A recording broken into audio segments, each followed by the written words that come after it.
Assalamualaikum warahmatullahi wabarakatuh. Kembali lagi di Super Review, dan kali ini saya akan mereview sebuah alat bantu dengar digital yang cukup bagus juga, karena selain bisa dicas, dia ada kotak penyimpanannya dan juga harganya masih masuk di kantong tentunya.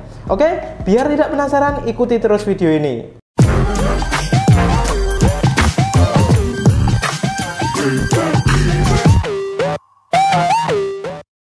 Ya, langsung aja. Kotaknya seperti ini ya. Terlihat simple, tidak terlalu besar, tapi terlihat padat. Setelah itu kita langsung buka aja biar teman-teman nggak penasaran isinya kayak gimana. Ya.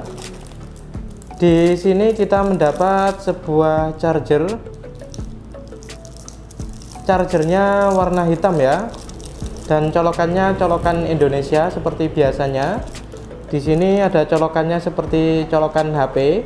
Jadi ketika model kayak gini, misalkan charger ini rusak, bisa ya diganti dengan colokan HP. Tapi tidak disarankan, soalnya biasanya voltasenya beda. Yang paling bagus tetap pakai charger bawaan dari alat bantu dengarnya ya.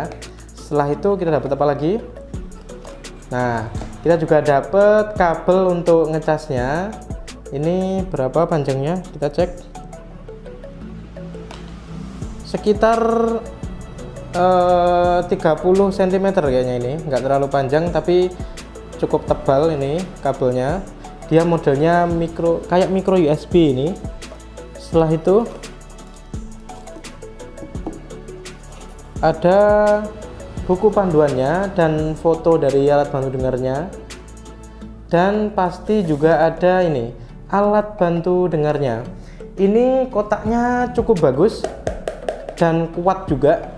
Jadi ketika dibawa kemana-mana enak ini untuk membukanya. Nah, kayak gini nggak bisa langsung dibuka. Di sini ada tombolnya ternyata. Jadi di sini ada tombolnya ya, ada tulisan press di situ. Ketika buka kalian tekan. Ternyata tombolnya juga terbuat dari plastik yang empuk kayak karet gitu. Jadi kesannya eksklusif. Nah, ketika kita buka kayak gini, terlihatlah alat bantu dengarnya. Tidak hanya alat bantu dengar ya, kita juga mendapat ini beberapa pilihan karet telinga dan juga alat pembersihnya, dan tentu saja alat bantu dengarnya. Mari kita bahas dulu fitur-fiturnya kayak gimana. Kita singkirkan dulu ya. Jadi alat bantu dengarnya seperti ini. Ini jika kita bandingkan dengan alat bantu dengar yang kita bahas sebelum-sebelumnya, build quality-nya atau kualitas plastiknya ini cukup terasa berbeda. Ini cukup terasa premium ya, dan semua tekukan-tekukannya dan baut-bautnya atau tombol-tombolnya ini terasa presisi gitu loh. Jadi beda kelas ini memang. Oke, di bagian paling bawah di sini ini ada lampu indikator. Biasanya nggak ada untuk yang tipe-tipe sebelumnya. Ini ada lampu indikatornya untuk ngecas, dan di sini ada tombol on off-nya. Ketika ke 0 ini berarti off, ketika ke bawah ini berarti on, dan di sini ada volumenya. Volumenya cukup enak dinaik turunkan. Ada mulai dari 0, 1, 2, 3, 4 sampai 4 volumenya. Dan spesialnya lagi di sini ada tombol M. Di sini ada tombol modenya. Kalau saya baca di buku panduannya di sini, ini ada fungsi dari tombol modenya. Di sini ada beberapa mode. Jadi ketika kita tekan akan bip satu kali atau tit satu kali, itu mode normal. Ketika kita tekan lagi akan ada dua bip, tit tit, itu berarti noise reduction mode 2, noise reduction mode 3, dan noise reduction mode 4 ya, 4 bip. Jadi noise reduction itu maksudnya apa? Itu maksudnya dia menghilangkan suara bising. Jadi misal pengguna alat bantu dengar ini di tengah kerumunan atau di tengah situasi yang kayak bising kayak gitu, pasar kayak gitu misalnya, ketika ditekan tombol modenya kayak gini, dia akan bisa mengurangi suara bising. Nah, ini cukup canggih ini, soalnya dia memang sudah alat bantu dengar digital ya. Setelah tombol-tombol ini, di sini ada lubang mikrofonnya. Ini juga beda dari alat bantu dengar biasanya ya. Ini lubang mikrofonnya tidak menghadap ke belakang langsung, tapi dia menghadap ke kiri dan ke kanan. Setelah itu agak ke bagian atas, di sini ada karetnya ya, karet bening. Terlihat cukup premium juga. Dan di sini ada tempat keluar suaranya. Ini Dan di sini ada colokan untuk ngecasnya. Jadi ketika ingin ngecas tinggal dicolokkan kayak gini aja, cukup simple. Dan selain alat bantu dengarnya, kalian juga dapat kotak yang tadi kita buka itu. Kotaknya ini juga cukup premium. Ini cukup kuat plastiknya, bukan plastik yang lembek, cukup kuat, ditekan-tekan pun tidak apa-apa, tidak masalah. Dan juga yang biru ini bukan plastik tapi semacam karet gitu. Nah, agak empuk.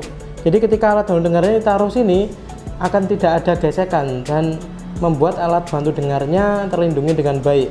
Atasnya pun di sini ada kayak gabus kayak gitu untuk melindungi alat bantu dengarnya. Jadi ketika kalian bepergian tinggal taruh alat bantu dengarnya di sini maka akan cukup aman. Dan tadi ketika saya cek harganya nggak sampai Rp500.000, padahal bisa dicas dan build quality-nya atau kualitas plastiknya ini sangat bagus saya rasa. Ketika dibandingkan dengan alat bantu dengar yang 200 ribuan lumayan jauh berbeda kualitas plastiknya ya.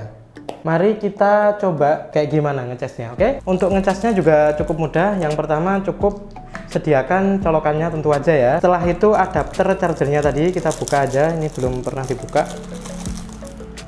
Dan juga kabelnya, kabel bawaan dari alat bantu dengarnya tadi ya. Setelah itu tinggal dicolokkan aja di sini. Oke, setelah kita colokkan ke listrik, setelah itu kita colokkan ke alat bantu dengarnya. Jangan sampai terbalik ya, ini modelnya kayak gini. Ini modelnya kayak cas-casan HP pada umumnya ya. Jadi jangan sampai terbalik, kita colokkan di sini. Oke, ketika sudah tercolok atau listriknya masuk, maka dia akan berwarna hijau kayak gini. Ini menandakan kalau sudah tercolok ya. Nah, jadi cukup mudah. Nah, ini salah satu keunggulannya juga karena model chargernya ini sama dengan charger HP. Mulai dari ininya juga sama dengan charger HP ya. Dia pakai micro USB. Di sini juga pakai micro USB. Maka seharusnya ketika diganti pakai charger HP biasa bisa. Ini charger HP Xiaomi. Kita coba apakah bisa.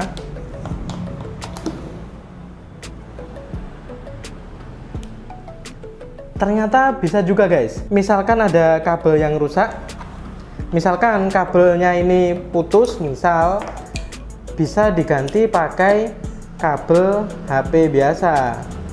Nah kayak gini, oke.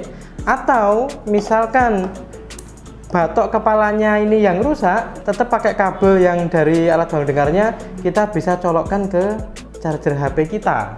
Nah ini salah satu keunggulan sih, soalnya biasanya alat bantu dengar yang lain itu model colokannya yang masuk ke alat bantu dengar itu beda, jadi nggak kayak colokan HP. Kalau ini sama, jadi itu keuntungannya. Ketika chargernya rusak ya tinggal kita ganti pakai charger HP aja. Tapi saya sarankan ketika tidak dalam kondisi mendesak, ketika charger yang dari bawaan alat bantu dengar ini tidak rusak, ya jangan pakai charger HP. Soalnya takutnya voltasenya beda dan nanti daya penyimpanan baterai di sini melemah takutnya. Jadi sebisa mungkin tetap pakai charger bawaan alat bantu dengarnya. Tapi nanti misalkan ada kerusakan di charger ini, kalian udah nggak usah bingung lagi karena colokannya sama dengan colokan-colokan HP pada biasanya. Oh ya, cara makainya cukup simpel juga, sama dengan alat bantu dengar yang lain. Jadi ketika kalian pengen pakai ya tinggal pertama pilih ukuran karet telinga yang pas. Cara ganti karet telinganya juga mudah, tinggal lepas saja kayak gini. Setelah itu pilih. Kenapa ukuran karet telinga itu penting? Ya karena kalau tidak pas itu biasanya bunyi berdenging kayak gitu, kayak gitu. Soalnya ada kebocoran suara. Jadi pastikan karet telinga ini pas di telinga kalian atau telinga si pemakai alat bantu dengar ini, biar tidak ada feedback atau suara berdenging. Jadi sebelum pakai paskan dulu, pilih-pilih dulu karet telinga yang pas. Setelah berasa pas dengan lubang telinganya, baru dipakai kayak gitu, oke? Ketika nge-on kan, biar tidak bunyi berdenging, pilih volume 2 dulu, misalnya kayak gitu. Setelah itu baru kalian on kan. Nah, ketika kurang keras, baru deh dikeraskan ke volume 3 atau ke volume 4, oke? Ketika sudah dikeraskan dan sesuai tingkat suaranya dengan tingkat pendengaran kalian, setelah itu bisa pilih mode. Nah, enaknya pilih mode ini bisa sambil terpasang di telinga. Jadi nggak usah dilepas dulu kan, soalnya tinggal pencet-pencet gini aja, tit kayak gitu. Pilih mode reduction yang paling pas. Mode ini untuk menentukan kebisingan. Jadi ketika kita tekan, nanti bisingnya semakin berkurang. Nah, nanti nyaman yang mana? Lebih enak yang keras atau lebih enak yang lembut suaranya? Ini ada modenya ini. Oke, jadi saya rasa cukup bagus ini. Jadi ya cukup layak dibeli lah ketika ada budgetnya. Tapi ketika dirasa cukup mahal, harga segitu, masih ada juga alat bantu dengar yang harganya sekitar 100 ribuan dan kualitasnya juga masih lumayan juga. Jadi saya rasa bisa dicoba dulu mungkin, mulai dari yang murah. Ketika yang murah nggak cocok, bisa beli yang mulai yang mahal kayak gini. Saya rasa udah cukup jelas ya. Ketika masih ada pertanyaan lagi mengenai alat bantu dengar ini, tulis saja di kolom komentar. Oh ya, ketika kalian ada yang tanya belinya di mana, belinya di Instagram Pusat Alat Bantu Dengar. Nanti saya kasih linknya juga di deskripsi. Oke, jangan lupa subscribe karena masih ada banyak lagi barang-barang menarik yang akan saya review nantinya. Oke, see you on the next video. Wassalamualaikum warahmatullahi wabarakatuh.